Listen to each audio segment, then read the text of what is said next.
Our next guest is Tony Perkins, president of the Family Research Council. Tony, welcome. So, of course, you were once a lawmaker yourself, representing this great state of Louisiana. What do you make of this speaker showdown we're watching play out? Jen, I've been on the phone each day with members discussing it, and I think right now you have a third for Steve Scalise, a third for Jim Jordan, and a third undecided. Unfortunately, I don't see a way forward very quickly. We're hoping that we'll see something by the end of this week. I think the members do understand, given what transpired over the weekend in Israel, that America has to be strong, and this paralyzation that has taken place of the House is not helpful. Now, I'll tell you, in both candidates, I've traveled to Israel with both Jim and Steve. They're both strongly supportive of Israel. I think this is an issue that unifies the House. So I'm hopeful that this external pressure may move the Republicans forward in selecting a leader very soon. Yeah, definitely. Let's talk about Israel and the 2024 GOP candidates, Tony. They've all come out very strong in support of Israel. When it comes to Ukraine, though, of course, they're a lot more divided on U.S. support. Talk about that, Tony, and why there is so much varying support for these two wars.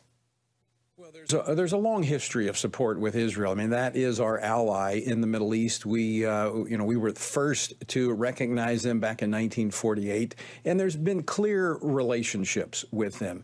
Ukraine, not so much so. And there's a lot of questions in Congress about the funding, what's been done with the funding.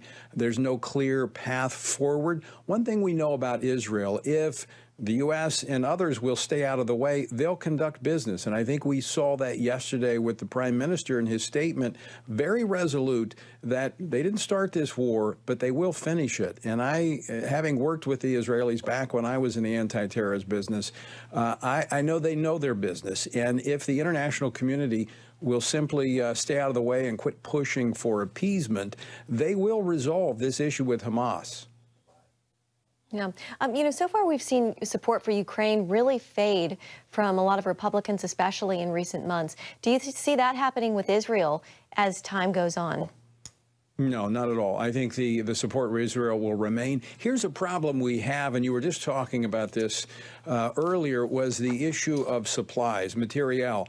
We are already in a crunch in terms of our military industrialplex being able to create the ammunition that's needed. There's a shortage now. And so with another hot war in the Middle East, that's going to have to, there's going to have to be some choices made in terms of where we send these military ammunition supplies that are in short supply.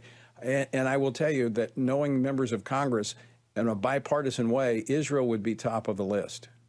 All right, Tony Perkins with the Family Research Council. Tony, thank you. Good to see you.